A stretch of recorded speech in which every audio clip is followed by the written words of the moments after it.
Good morning, one and all.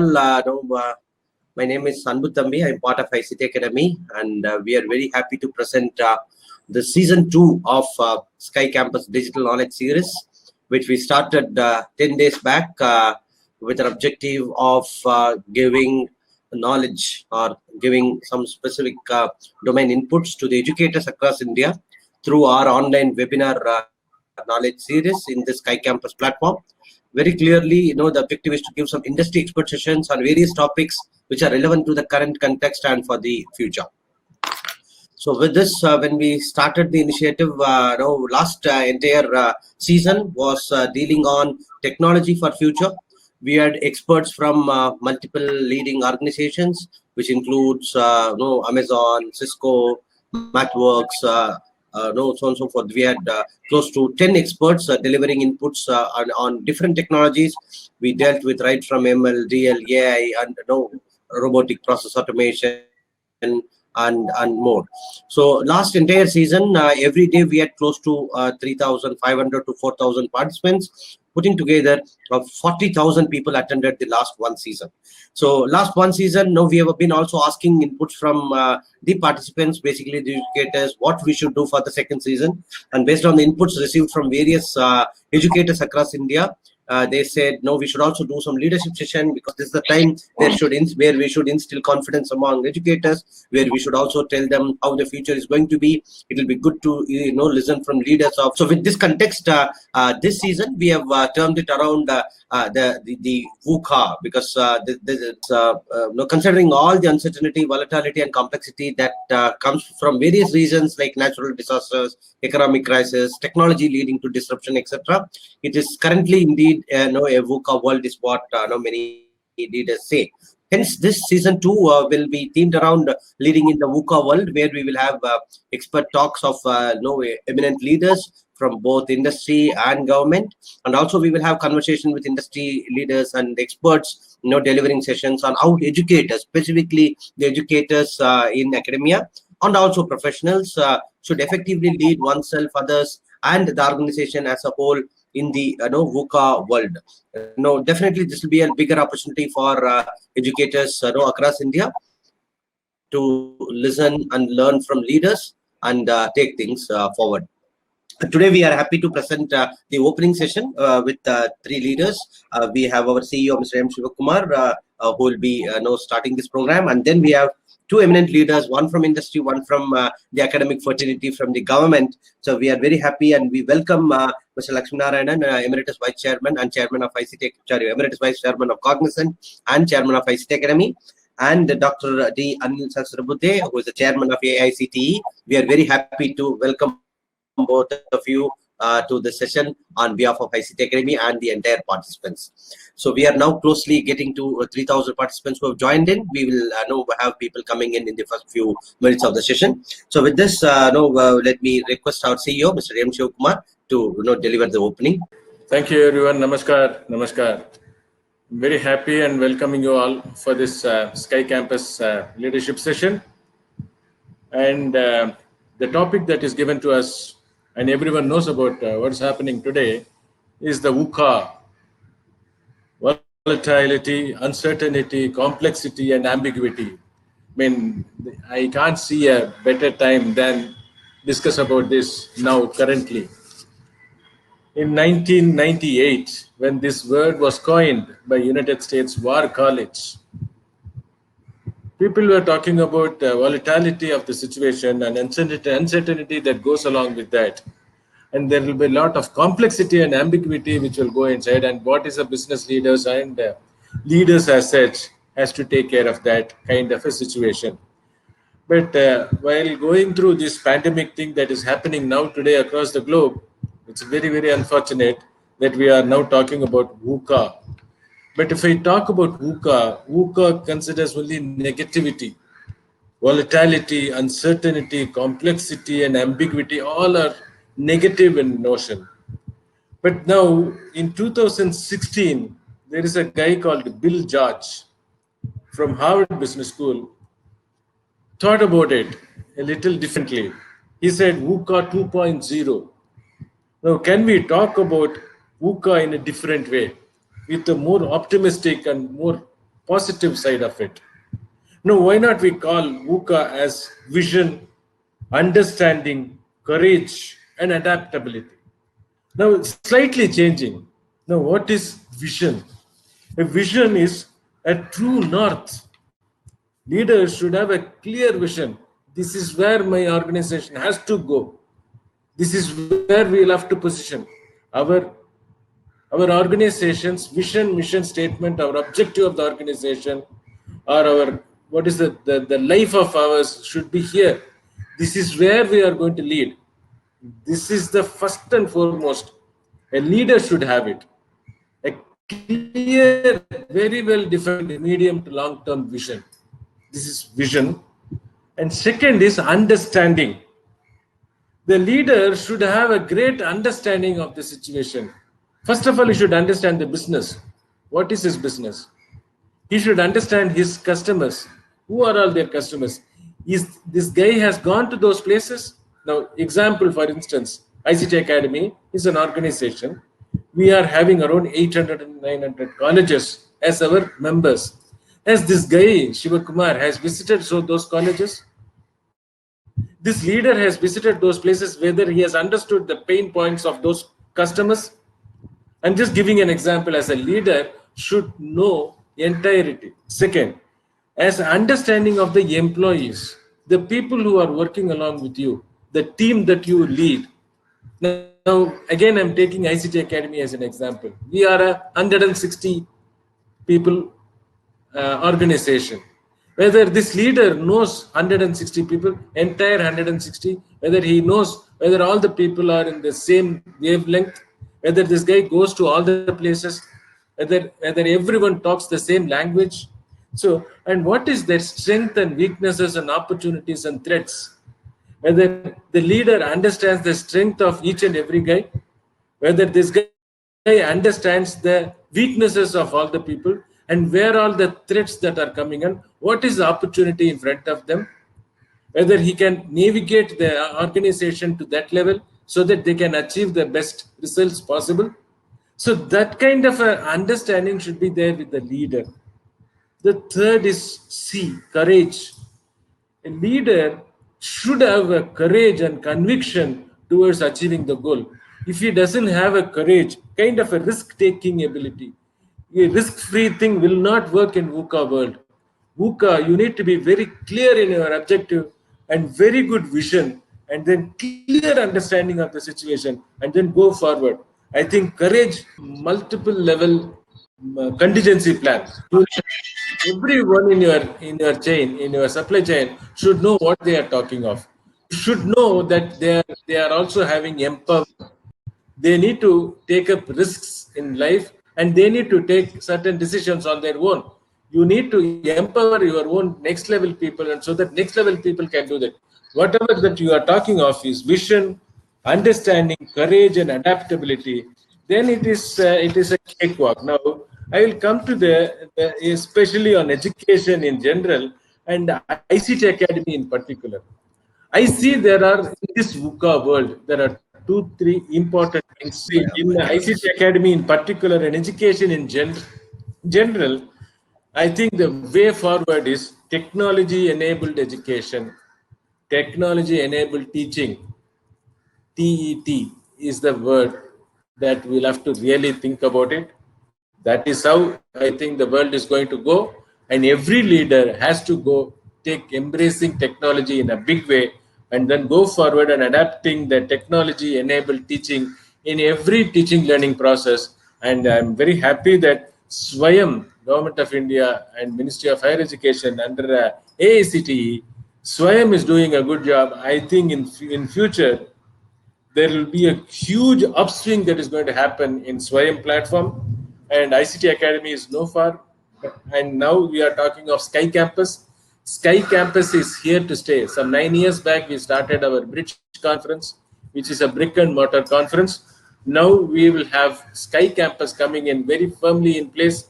The very fact that more than 3,476 till now is attending this conference.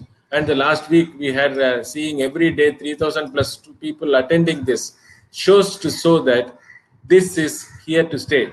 Technology enabled teaching is here to stay, and instead of 20-80, 20 of technology and 80 of teacher-led, now it becomes 80-20 ratio.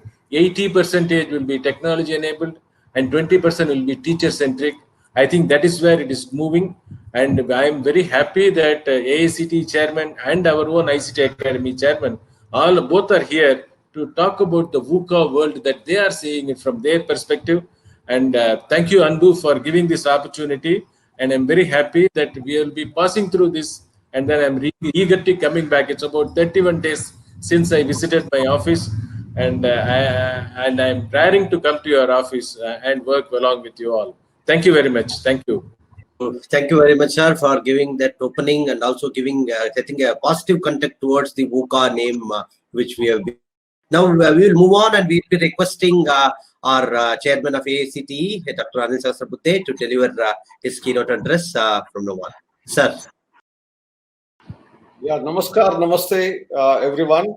I think it's very exciting time, and the topic chosen, leadership in VUCA time.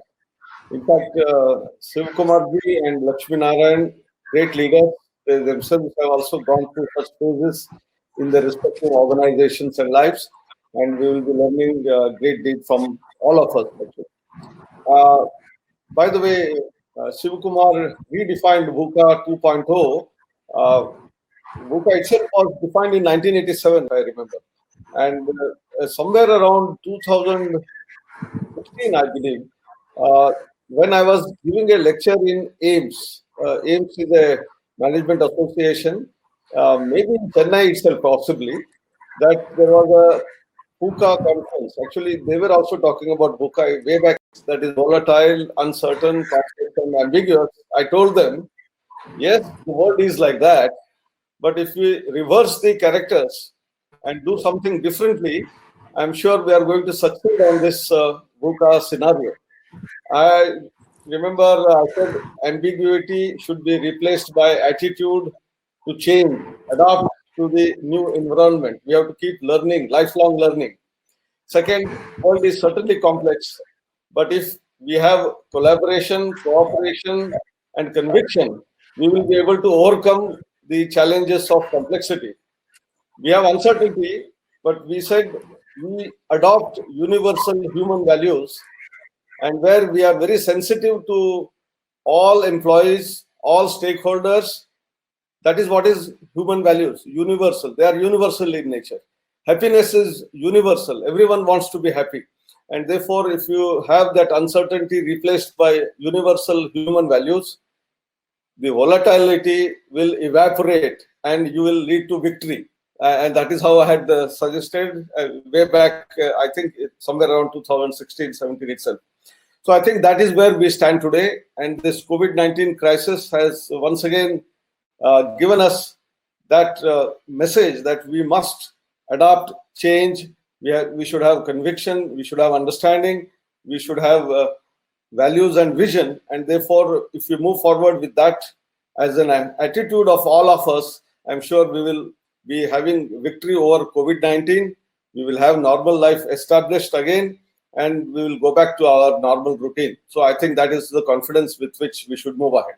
But till then, thankfully, fortunately, many digital initiatives taken by not only our country, but most of the countries, Government of India too, in this respect, we were already prepared in some sense. I would like to reflect that if you look at what is known as NPTEL, it is more than about 15-year-old that all IITs together put in their courses under NPTEL. Several thousand courses are available, and students can download, look at them anytime, anywhere, and that was the beginning.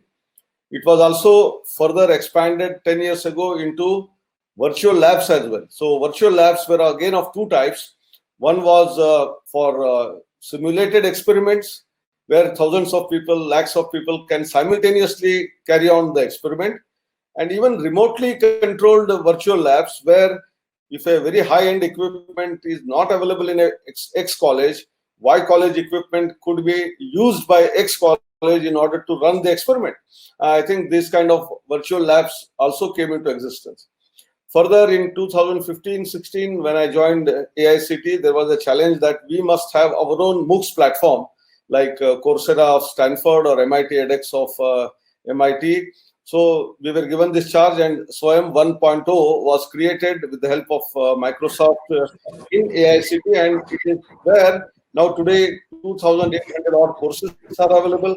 IIT Madras has been given the responsibility of creating SWAYAM 2.0, which is much better version of that. I think we were already prepared for taking up these challenges. As far as the other part is concerned in the SWAYAM platform, it is in 4 quadrants. It is not just lectures, video lectures. They are certainly there, but there's a lot of reading material given in the form of Word file, PDF file, and other connects, where additional material, like we say in the coursework, there is a textbook and there is a reference book. So through SWAYAM courses, we also have several other material which is given to the students for learning, and therefore there is a reference also being given through that PDF files. Thirdly, there is an interaction forum, a discussion forum, wherein one can actually pose a question. If I don't understand some concept, we can ask it. And it is not that the teacher himself answers, but anyone in the group can answer the question. The faculty member who is delivering the course can keep looking at it, watching it, and if it is going in the wrong direction, he can do the course correction. So I think that is also there. And the fourth most significant thing is there are examination possibilities, that is whether it is objective type question answer and other types. So starting from the starting of the course till the examination and results, SWAYAM has all those components. Many universities through different types of ERP systems have processes right from admission, that is inviting applications, to running an entrance examination, and then taking students in, and entire progress of the student till they graduate, and even giving their transcripts automatically to a third organization. I think this is where the Government of India also has a very interesting initiative called National Academic Depository, and all the institutions have been asked to upload all the certificates of all the students onto this platform, first 2 years being all free, and subsequently there will be a small nominal charge. So a student who has lost a physical certificate was running around to the campuses in order to get a duplicate certificate issued, and then NOCs from different sections, and we all know the bureaucracy that exists in every college. So this is going to take off all that, and therefore through National Academic Depository, wherever you are, you can have this certificate downloaded, which is digitally certified. Then National Digital Library established in IIT Kharagpur. I think I can go on. And in AICTE, during this transit period itself, something slightly before that, we opened up a new initiative called National Educational Alliance for Technologies. And this is where we invited applications from different companies who have had products which allow students to learn on their own in the form of personalized learning. So wherever, whatever is your level of learning as on date, some small test will be given. You can look at it, and then it will direct you, guide you to learn more things and become an expert in various fields. And most of these were all AI-based tools, and the courses were also based on AI, IoT, machine learning, 3D printing, robotics, cloud computing, cyber security, and so on. So I think what is needed for the society tomorrow was being already envisaged, and this portal was launched. But suddenly this COVID crisis and lockdown started. We appealed to some of those companies, and I'm very happy that 5 of those companies who actually charged their products ranging from 5,000, 10,000, 20,000 came forward to give free of cost all this material, and they are on board. And by looking at it, many other companies who were not onboarded onto the NEET platform, they also started writing to us. We immediately formed a committee, and there are 26 other company products also online available on AICTE website, all for free. Of course, the deadlines are May, June, till even Coursera came forward and said their all courses will be free. So I think there are opportunities which have been generated because of the hard work done in the past. And we must now make use of all that what we had done earlier in order to support our students to have not only just learning, but it is self-learning, lifelong learning, which is very, very important for all of us. Lastly, because of the crisis, many students whose colleges were closed had terrible problems, either going back to the villages or those who stayed back in the same premises or same place. There was problem of accommodation, problem of healthcare, problem of food. So within 3 days of the first lockdown, we got this idea because many emails were coming from students, and we developed a helpline portal.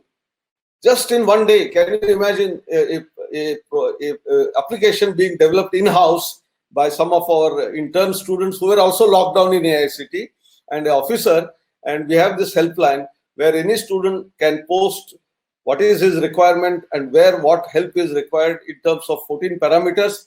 And on the other side, those who are willing to give help, their listing is also made, whether it is colleges, whether it is philanthropists, whether it is NGOs, whether it is voluntary and social organizations, and 16,000 plus people are willing to help, and help takers are only 3,000 to 4,000. Can you imagine the kind of response that the society is giving in terms of such crisis period? So although the world at large is VUCA, but as we rightly said right from beginning, and Sivakumar, you told about conviction, adoption, and understanding and vision, which I also had said much earlier in the same way in a different format. And we have this universal human values course already embedded in our curriculum. We have examination reforms embedded in our system. We have faculty development programs through Untitled Academies in all those niche areas which I said earlier: AI, IoT, machine learning, 3D printing, cloud computing, cyber security, etc. So we were conducting all face-to-face workshops.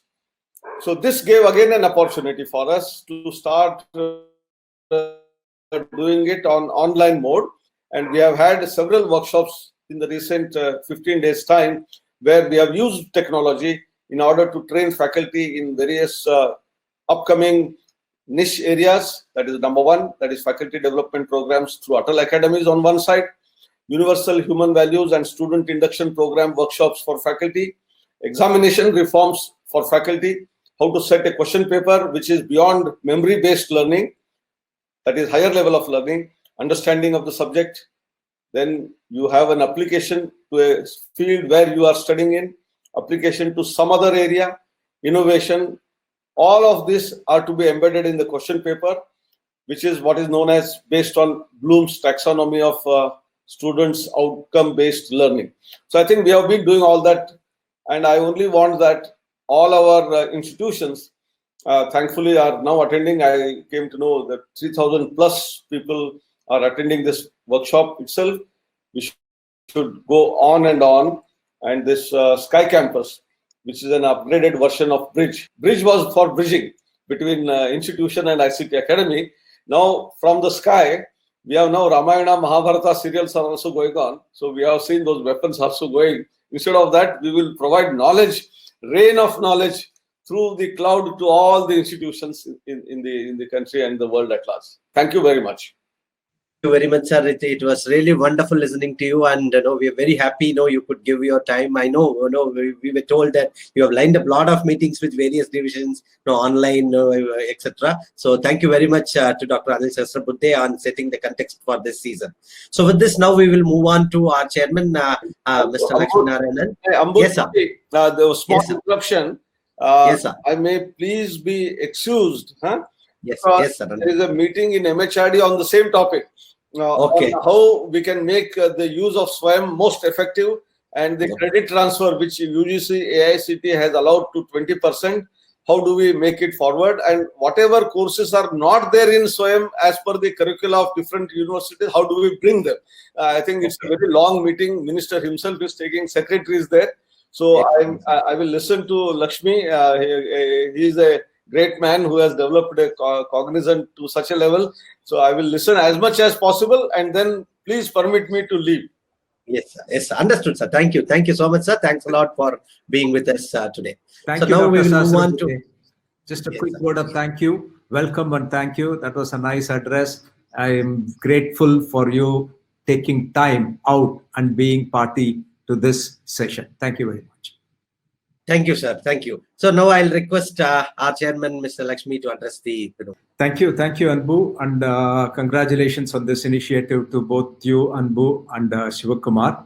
Let me add my welcome on behalf of ICT Academy to this particular session, the plenary session for what promises to be interesting 4 to 5 days of learning about leadership.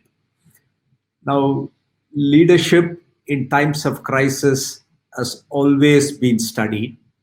Great leaders emerge during times of crisis. The single biggest reason why great leaders emerge during the crisis is there is a common purpose. There is a common purpose in terms of a goal. More importantly, common enemy. During times of war, starting from Churchill, you can think about any number of leaders the world has produced.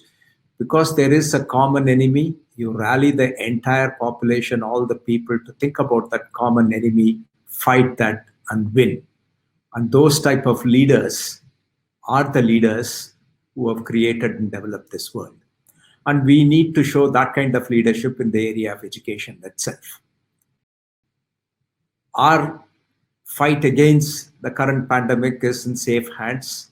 It's progressing well. That's a comfort that we should all have. I'm hoping and praying that all of you are safe and listening to all this from the comforts of your home so that you're not putting at risk any of your lives. Now, in the area of education, what is the single common goal? The purpose has always been to create a great learning environment. One of the fundamental tenets of education has been, if you have a great learning environment, the learning outcomes are far superior. The key prerequisite is a learning environment. The learning environment that we have hitherto got used to is a classroom, the teacher coming in and teaching, laboratories where we can carry out the experiments, and so on. That's something that has been there for hundreds of years, and that is the proven and the chosen methodology for many of the academic institutions. However, things in the last 10 to 12 years have started to change, mainly because of two reasons. One, the capacity of educational institutions, and more importantly, the capacity to create enough teachers has been wanting in several areas, in several countries, several areas. It's not something that is unique to India. There is a desire on the part of very many educators to start newer colleges and offer newer and newer courses. But the challenge is, how do I get the right faculty? How do I get the people who can come in and teach? That's been one challenge. And the second challenge is, people have always been questioning, do we have enough capacity? Are we over-creating? Is there far more capacity than is needed? I'd like to deal with both the creating that learning environment and also about the capacity. I'll start with an example. One of the things that is being discussed more specifically in the state of Tamil Nadu is about medical colleges and medical education. There are people who have argued that the state of Tamil Nadu does not require any more medical colleges. The reason is, the World Health Organization says that the comfort level of medical doctors in any population should be at least in the ratio of 1 doctor for every 1,000 people of the population. 1 to about 1,000 doctors is a comfortable level where good health services can be delivered. Now, according to statistics, something that has been verified, but I subjected to more thorough verification. This has been published numbers. I understand that Tamil Nadu has produced 1 doctor for every 253 members of the population. That means on an average, we are 4 times better than the global requirement as prescribed by WHO. And in addition, there are about 6 medical colleges that are expected to come up, which has been given permission to start. And the government has applied to start 3 more medical colleges. Now, this is where the question is arising, where many of the people, including people from industry, academia, medical colleges, doctors, are saying, when we have such a comfortable level, are we creating overcapacity of doctors? And if we do, would it reduce the quality of the doctors that we produce? So there is a debate that's going on, and people are weighing in on both sides. And I recently responded to this article that appeared in Industrial Economist, saying that we need to create more and more capacity. The single objective will have to be anyone and everyone who has a desire to pursue education in medicine should have the opportunity, should have the facility, should have the infrastructure, so that he or she can participate in the process of education. And I took the example of the IT industry.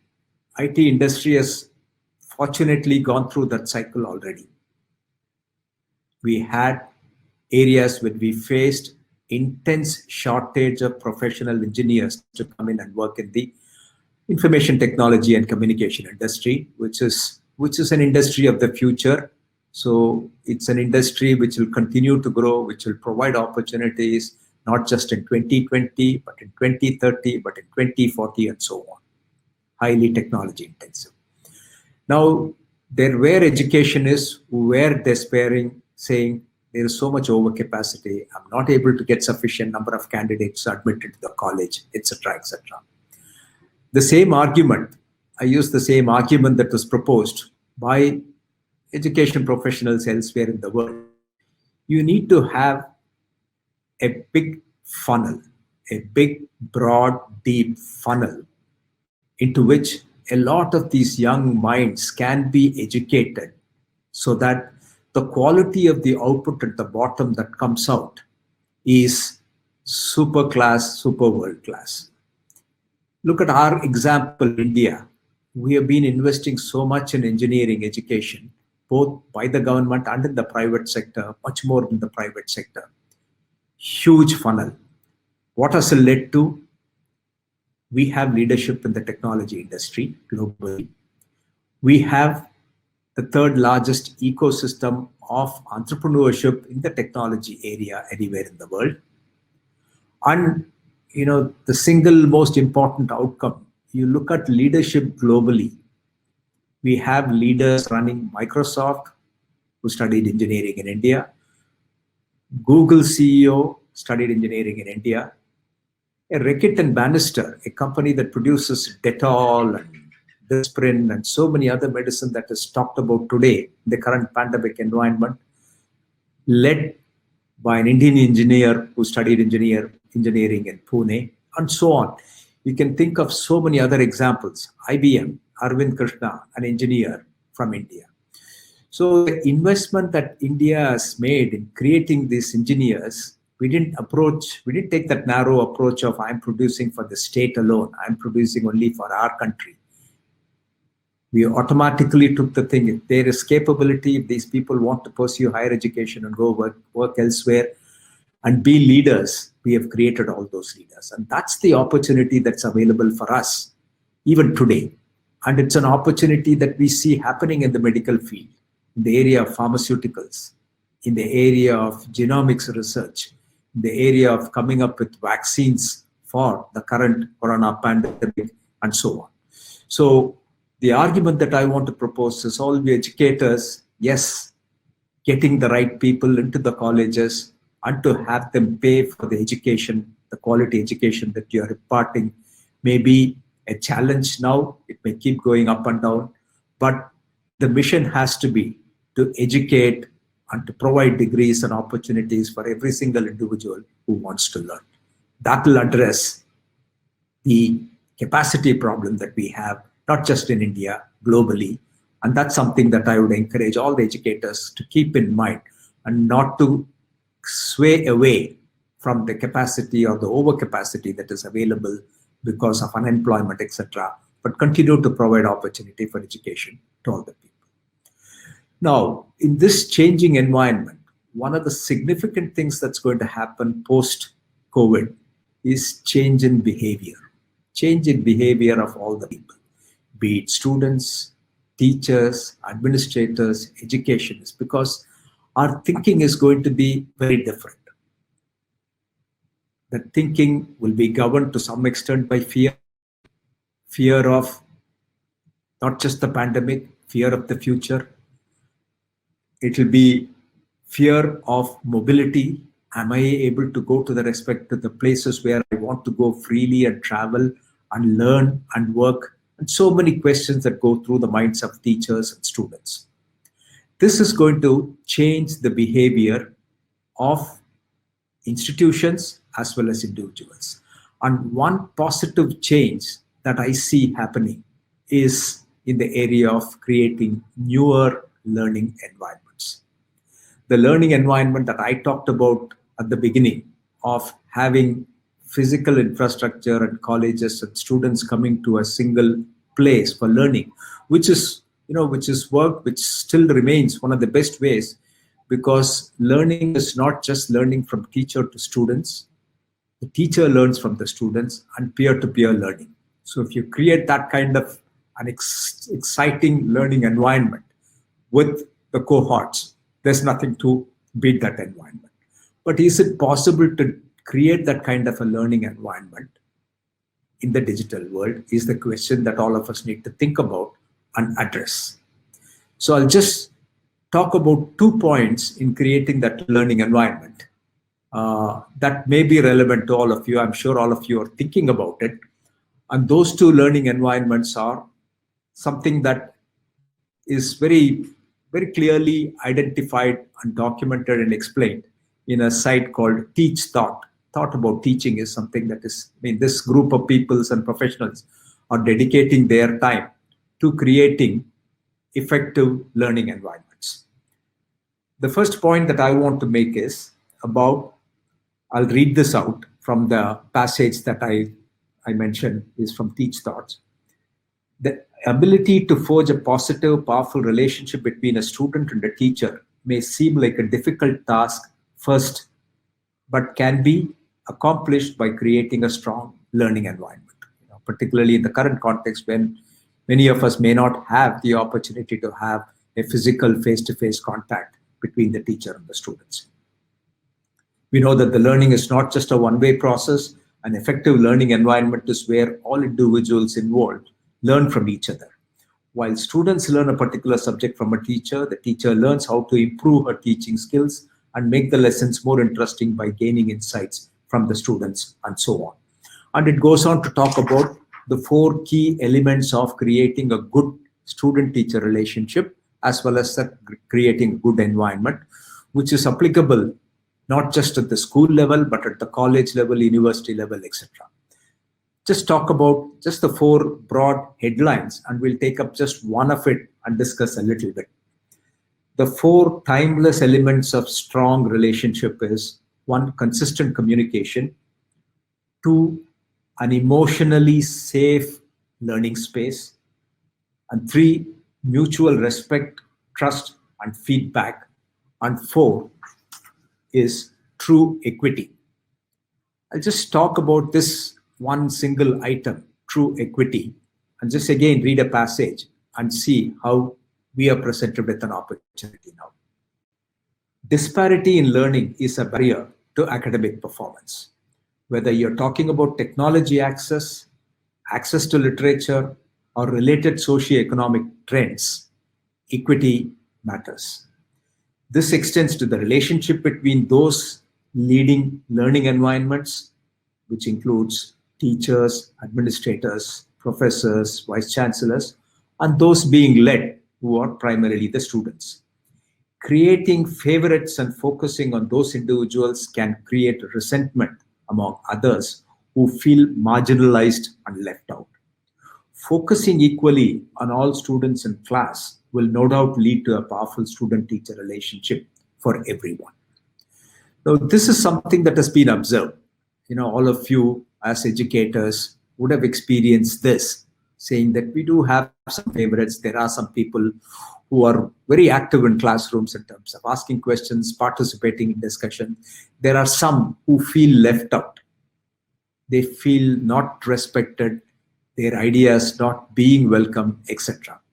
Whereas that is something that can change in the current digital environment. If we create a learning environment, which many have attempted and some have been created, where a professor is teaching to, let's say, a faceless audience where everyone is equal, everyone has access to the same environment, same facility, and the teacher is forced by a certain digital mechanism, maybe driven by artificial intelligence, etc., to rotate, to encourage every single student in the classroom to participate in some way or the other in a round-robin manner.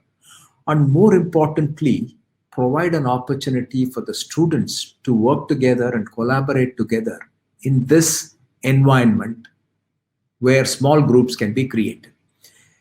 This has been facilitated once again by technology. I'll give you just one example of how colleges have encouraged individual students to take a project work in this current environment, discussing with each other, using the publicly easily available conferencing facilities like Zoom. Zoom, as you all know, has become very popular in the last 2 to 3 months in terms of the number of participants. There are several other platforms that are available, Zoom, Skype, and many of them. So this is an environment where the teacher has an opportunity to put together a heterogeneous group of people who have the same access and encourage them to learn from each other and also come to the classroom to participate in an effective manner so that the learning is high, the learning environment is conducive, it is not giving priority or preference to those who have a certain facility, but it is equal. And above all the students feel respected in this type of an environment. This is an expected behavior change that is expected to happen now. Why is this a behavior change that is expected? Everybody, the social scientists are saying, look at all the countries all over the world. There is a leader who's prescribing, saying, you know, we have these circuit breakers or we have these lockdowns. Whether you're a rich or a poor person, you are well endowed or not, the diktat is you have to listen to the diktat of the government. All the citizens are uniform.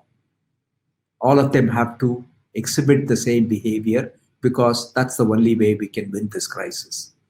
So if you are in a neighborhood, you see the well-to-do, those who are provided well, also going through the same pains as all the other people who are not so well endowed. This has created a psyche among the people which says that I'm equal to everybody when there is a crisis, and the same thing will be expected of them when they say I'm equal to everybody when there is an opportunity. If there is an opportunity, be it an employment opportunity or a learning opportunity, I'm as good or as equal as the other, and I need to compete and win in that environment. When that kind of a behavior change is facilitated by the current environment, the expectations of people would also change. They would be demanding far more. And what is required to facilitate this type of learning? I'll just leave the last point. One very interesting point that comes about is the collaboration, not just at the college level, not just at the university level, but at a global level. How people collaborate when there is a crisis. I'll give you one example. And by the way, I'm going to encourage after this one example to say, I would like each of the teachers, the professors, the educationists to think about, read about one such example, and then narrate that story to the students or to the teachers so that it is a good example that we can learn from. Every week, if there is a new story that is told to the students, that actually would inspire them. The most inspiring story that we have is about how to develop a vaccine for this pandemic. There is one company in the United States that is working in the area of genomics, biotechnology, bioscience. that's been in existence for the last 10 years. Their idea is to create proteins which make up the antibodies and all the proteins that make up the virus, that make up the antibodies, so that they can effectively create proteins that can fight, these are antibodies that can fight the incoming virus. How do they do it?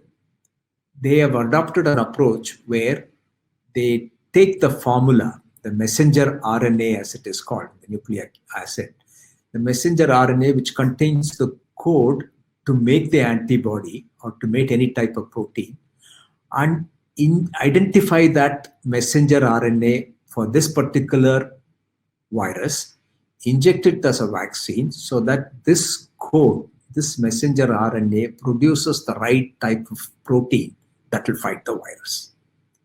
This is an approach that has been theoretically proven, in existence for a number of years, and experiments are going on. This company called Moderna, MODERNA, ModernaRx.com. You can visit. There are some interesting videos there.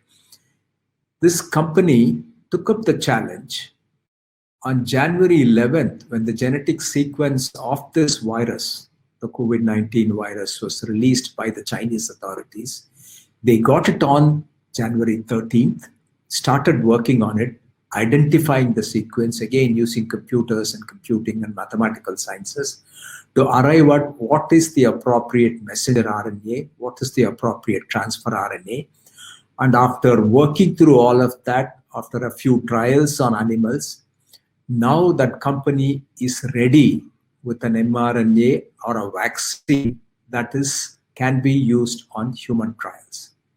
For the first time, the National Institute of Health in the USA has permitted this company to start human trials in a record 42 days.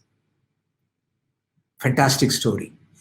Although it will take several days, weeks, and months for it to be identified, what the company is saying is, instead of waiting for 18 months, hopefully they'll be able to come in with a vaccine within the next 6 months, subject to all the approvals. Now, the effort is the Chinese authorities collaborated, this company had the platform, the government agencies collaborated and gave them permission in double fast time so that they'd experiment with this drug on humans, so on and so forth. This is such a huge learning. And this company is saying, I'll open up this learning that we have for anyone and everyone who wants to look at vaccines for any type of virus in the future. So this has been facilitated because of cross collaboration between countries enabled by technology. The same technology, the genomics technology that's created one part of the world, is available to the other parts of the world immediately. And that's the opportunity that students and educators all over the world also have today. And that's an opportunity that I would like to have ICT Academy capitalize on. I would encourage all the educators to think about it and see if they can formally use these type of opportunities and examples to improve, to set a goal for themselves, to say, as a college or as a university, my mission is to create capable people, build the capacity to provide education to the individual who wants educated, and I want to provide quality education, and to create this new learning environment in the new context. I will invest in technology. I'll encourage every single student to have the same learning environment, the same access to material, bandwidth, the same access to the facilities in terms of literature and sites and documentation and courseware.